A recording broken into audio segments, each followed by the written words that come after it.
지금 한국 사회에서 최대 현안은 코로나19 사태입니다. 국민의 생명은 물론이며 경제적인 영향, 특히 소상공인과 자영업자분들에 대한 타격이 매우 큽니다. 이러한 문제를 다루기 위해 인수위 내에 만들어진 코로나 비상대책 특위는 두 분과로 구성되어 있습니다. 먼저 보건의료분과는 방역, 백신, 치료, 자료 분석 등의 일을 맡습니다. 다음으로 오늘 첫 번째로 회의를 하는 민생경제분과에서는 소상공인과 자영업자 등 코로나19로 경제적인 피해를 입으신 분들에 대한 보상 문제를 다루게 됩니다. 이 부분은 경제 1분과와 밀접하게 관련이 있는 만큼 상호 교류와 협조 속에서 진행할 예정이며 구성원들도 해당 부서 공무원분들과 외부 전문가들로 구성했습니다. 그래서 이 두 분과는 따로 회의를 앞으로는 열 생각입니다. 그래서 보건의료분과는 일주일에 2번, 월요일과 목요일 오후 2시, 그리고 또 민생경제분과는 매주 한 번 수요일 오후 2시, 그렇게 지금 잡고 있습니다. 이렇게 분리한 이유는 서로 주제가 너무나 다르기 때문에 한 분야의 전문가분들은 한 분야에 집중하는 게 더 효율적으로 회의를 진행할 수 있겠다는 판단에서라는 점 말씀드립니다. 미래를 제대로 예측하려면 과거를 꼼꼼히 복귀하는 것부터 시작해야 합니다. 정책의 완성도를 높이는 작업도 마찬가지입니다. 현 정부의 정책에 대한 세밀한 검토를 통해 잘된 것은 무엇인지, 잘못된 것은 무엇인지를 정확하게 알고 평가해야 더 나은 정책, 더 효율적인 정책을 만들 수 있습니다. 그러나 인수위에서 하는 일들은 전 정권의 흠을 잡으려는 목적으로 이러한 일을 하는 것은 아닙니다.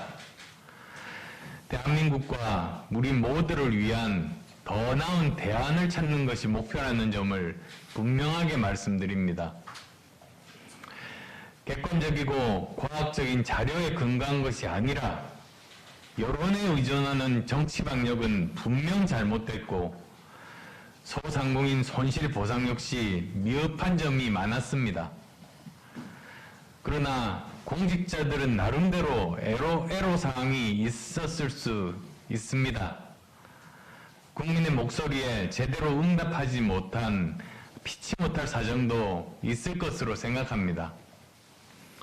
그래서 오늘 각 부처의 실무 책임자들을 모시고 그간 코로나19 민생경제 대책에 대한 상세한 내용을 듣는 자리를 마련한 것도 정책 환경의 한계를 명확하게 검토하기 위해서입니다. 현실적인 제약 조건을 알아야 그 제약 조건 하에서 최선의 대안을 찾을 수 있는 법 아니겠습니까? 이제 더 이상 자화자찬식 보여주기식의 코로나19 대책은 안 됩니다. 앞으로 코로나 비상대책 특위에서는 소상공인, 자영업자분들의 손실에 대한 보상의 규모, 방식, 그리고 향후 대책을 심도 있게 검토하겠습니다. 그리고 경제 1분과와 함께 협조해서 최선의 방법을 찾겠습니다.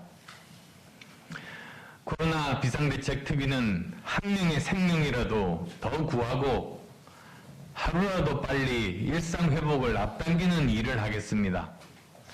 그것이 우리 국민들께서 코로나 비상대책 특위에 내린 엄중한 명령이라고 생각합니다.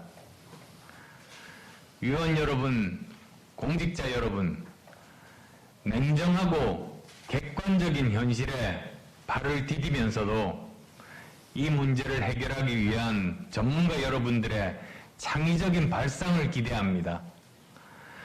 합리적이고 국민 대다수가 납득할 수 있는 단단하고 완성도 높은 정책을 만들어 주시기를 부탁드립니다.